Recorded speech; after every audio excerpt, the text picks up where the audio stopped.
Do you love action movies and thrillers? Are you curious if the guns the actors use on screen are real or just Hollywood props? Want to know exactly which model of firearm was used and how accurately the movie portrays it compared to the real thing? If so, you're in the right place. This channel was made for you. Hello and welcome to Hollywood Guns. I'm your host Wesson. Whether you're into action flicks, classic thrillers, or unforgettable TV shows, this is the place where movie magic meets real-world firearms.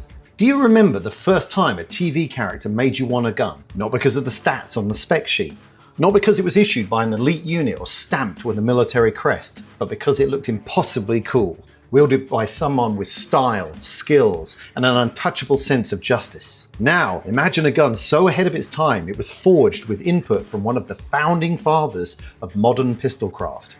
A pistol that didn't just chamber a new round, it created it.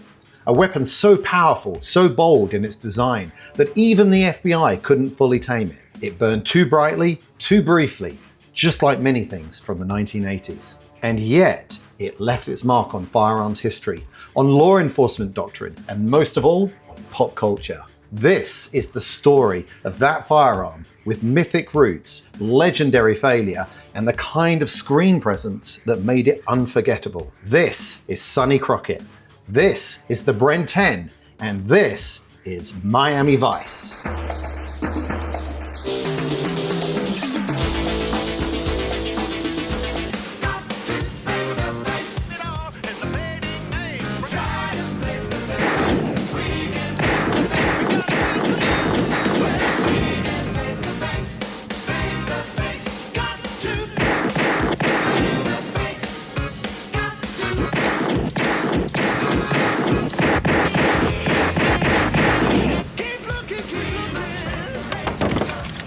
Out of 300, I'm impressed, Crockett.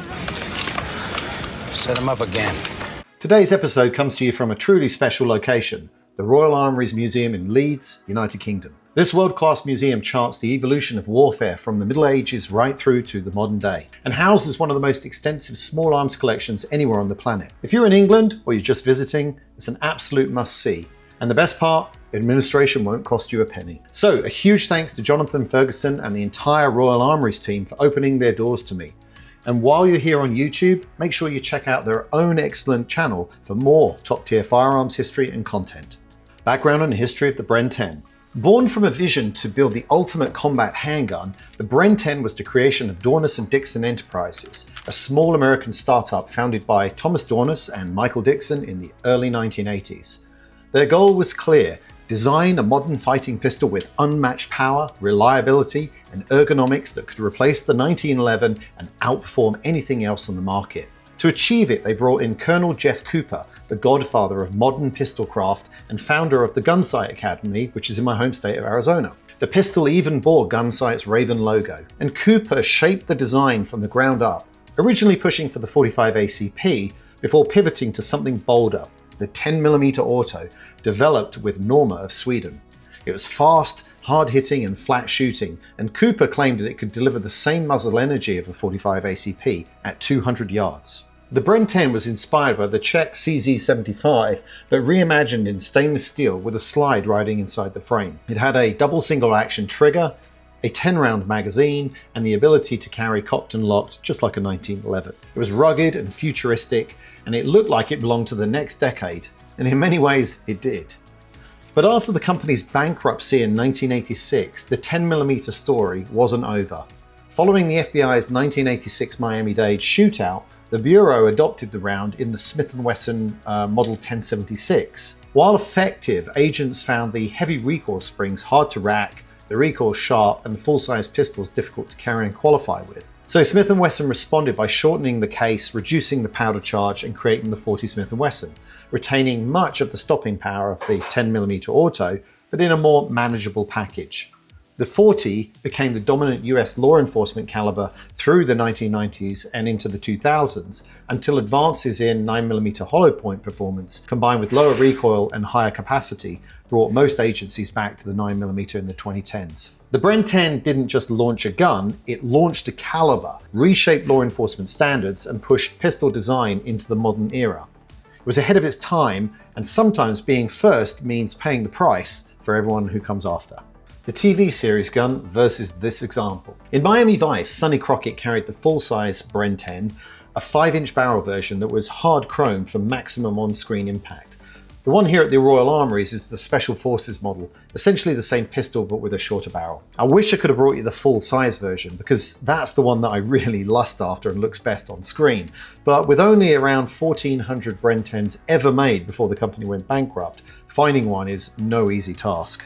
And here is something I don't think has ever been laid out on screen before. The complete list of Sonny Crockett's primary sidearms across all 5 seasons of Miami Vice. Obviously in seasons 1 and 2 we see the Bren 10, which if you didn't already know was actually firing 45 ACP blanks on set because 10mm auto blanks were both hard to source and unreliable in those days. And then in seasons 3 and 4, Crockett switched to the Smith & Wesson Model 645, which I've already covered in a previous video, and I'll link to that at the end of this episode. And finally in season 5, after the 645 was discontinued, he moved to its successor, the Smith & Wesson Model 4506. Speaking of the 4506, I've got an episode in the works featuring a film where the main character wields 2 of them at once. I wonder if any of you can guess what that movie is, so drop it in the comments if you know.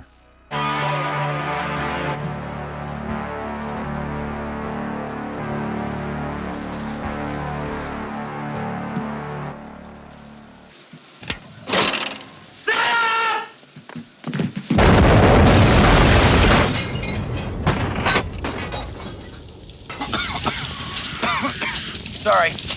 Did we wake you? Welcome to the intermission. We were just talking about the Smith & Wesson Model 1076 that took over the 10mm cartridge. And here is actually my 1076. I actually have this lettered as well from Smith & Wesson as being an actual FBI issued guns, and I've got the agent's original holster and the mag pouches. A little bit more information on this. The FBI originally ordered, I believe it was 10,000 guns, but only 2,400 of them were actually delivered in 1989 and 1990 before the FBI concluded that they were just too much gun for them and cancelled the contract. My understanding is that most guns were returned and eventually destroyed, although the Bureau allowed agents to purchase their own gun if they wanted to. And it's not known how many agents did this, but it's believed to be very few. And as such, an actual FBI issued gun like this is both rare and valuable. So if you have any more knowledge on this particular firearm or its history, please drop me a comment or shoot me a PM, as I'm always trying to learn more about this particular firearm. And I want to tell you about Sonoran Desert Institute. Sonoran Desert Institute is an accredited distance learning school specializing in gunsmithing and the fast-growing field of commercial drones. Their courses cover the major handed gun platforms like the 1911 series, and all materials shipped straight to your home, so you can learn at your own pace.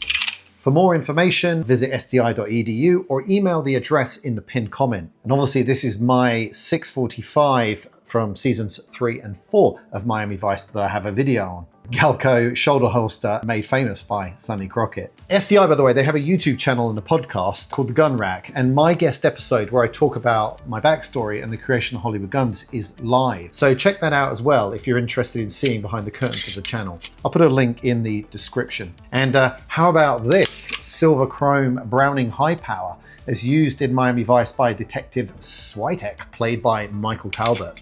I found this thanks to my other channel sponsor, Guns International, the largest online marketplace for firearms. And while I'm a big supporter of my local gun stores, obviously their inventory's got limits and I can't always find what I'm looking for, or even the best deals sometimes. So Guns International, who make great t-shirts, by the way, connect me with thousands of dealers across the country with detailed listings and photos so that I can browse, ask questions, and make deals with confidence, shipping whatever I purchase to my local FFL. I'm pretty sure you know how to find them because I can't display their address on this video, so just get on your computer and type in the search box. By the way, just for comparison, there we have the 9mm, the 45 ACP, and 10mm cartridge all in one spot. Please support the companies that support this channel, and let's get back to the video. Accuracy of firearms portrayal of the Bren 10 in Miami Vice. As you know, in my signature episodes where I focus on a specific gun and its appearance in a movie or TV series, I like to break down how accurately the firearm is portrayed compared to what we'd expect to see in real life. If you caught my previous episode on Crockett's season 3 and 4 sidearm, the 645, then today's scoring is going to feel a bit like a rerun of that. Well, I guess maybe a prequel of that, because this is obviously the gun from seasons 1 and 2. If we were being watched, would we feel weird? Confused yet? Okay, well here's the twist. Since making that earlier episode, I've done another 30-something videos. I've learned a few things and I've picked up a lot of great details from you guys in the comments. So this time I'm adding a bit more nuance, going to catch a few things that I missed before and look at it with a slightly sharper eye. So how did Sonny Crockett and Miami Vice do with their portrayal of the Bren 10? Let's find out. Crockett. Vice, Miami.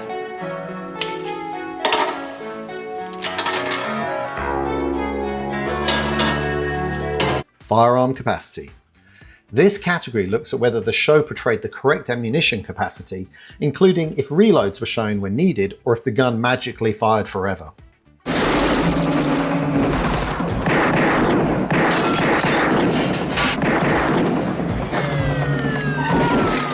Okay, Rivera! The band's all here! We're ready to dance if you are!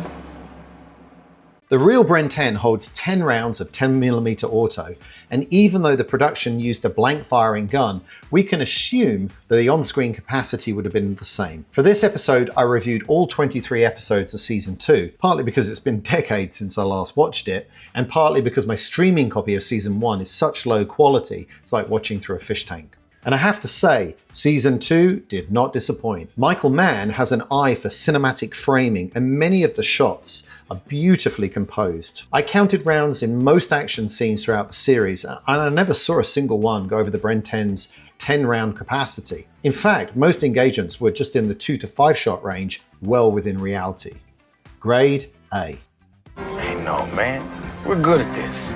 Caliber capability. Here we check whether the effects of a shot match what the caliber could realistically do. A 12 gauge might knock someone off their feet, but a 9mm isn't going to send them flying. And this is where Michael Mann's influence shows.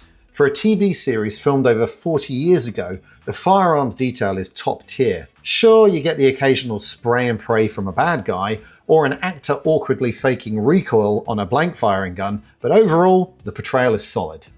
The only break in realism is the sound effects. The Bren 10 has the exact same report in every season of Miami Vice. I've heard it was created using the same recording technique as the Dirty Harry Model 29 44 Magnum. In fact, it may actually be the same recording.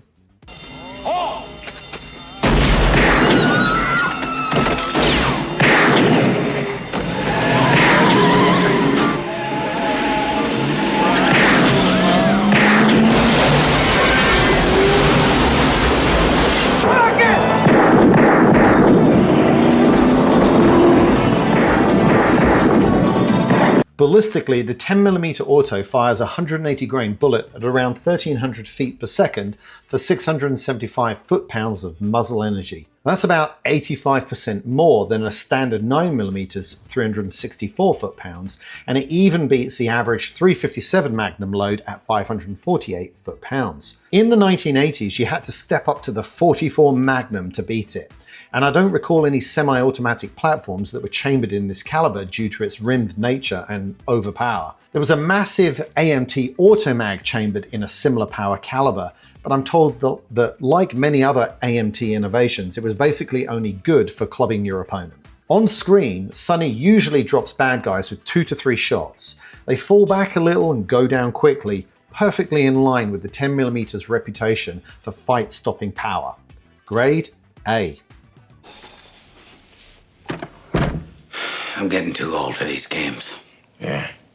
Character accuracy. This one's about whether the character could reasonably make the shots they take, factoring in distance, target movement, and their skill level. And I'll admit, I almost docked Sonny a point here for his overall series body count, just like I did in the other episode.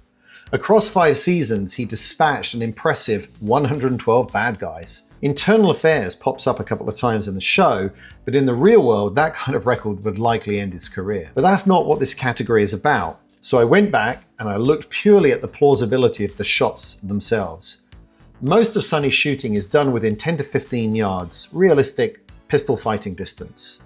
When the range increases or the target is moving, his hit rate drops, as it should. And Season 2 even dedicates an episode to showing his commitment to range time, which reinforces his skill level. So, given his training, his weapon, and scenarios presented, Sonny's marksmanship is entirely believable. A final grade A. My head tells me he's stone cold insane. My gut says let's go with him on this. Overall firearms accuracy grade for the Bren 10 in Miami Vice? Whether you're grading on realism or nostalgia, the verdict is the same. This is Sonny Crockett, and Miami Vice has been imitated but never equaled. It's a final grade A. Nice work with the book. Amen, brother. Amen. Other movies and scenes the firearm appeared in. According to IMFDB, the only other on-screen appearance of the Bren 10 was this blink and miss it shot of the two-tone Peregrine Falcon variant in True Lies. And that's it. Just like with the Smith & Wesson 645, once Sonny Crockett carries a gun for a few seasons, it seems to be off limits. No other action hero dared to follow in those footsteps. And that changed a little bit for the final season with the 4506, but the Bren 10, that one will forever belong to Sonny Crockett and to Don Johnson's effortless portrayal of him. So, as we close this episode, let's take one last look at this magnificent weapon in all its glory. The 1980s. What a time to be alive. A TV series that bottled the vibe of the greatest pop cultural decade. Men were unapologetic role models. Women were glamorous and feminine. The sun turned bodies into bronze, colors screaming in pastels and neons, and the streets of Miami shimmering with heat that only got hotter after dark. This wasn't just television. This was Miami Vice. So, we meet again. You got something for me?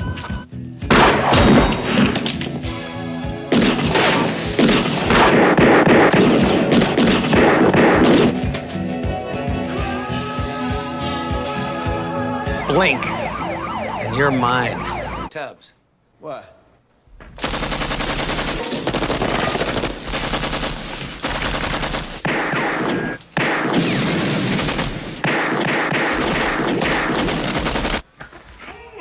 What the hell is going on here?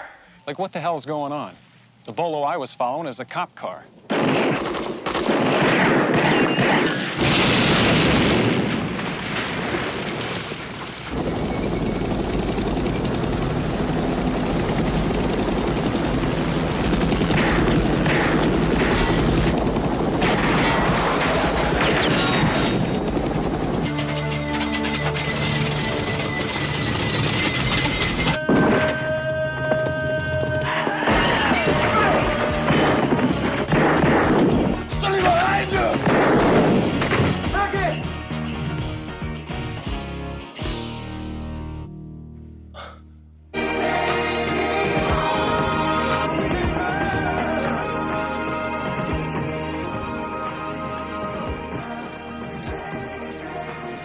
Meeting you here.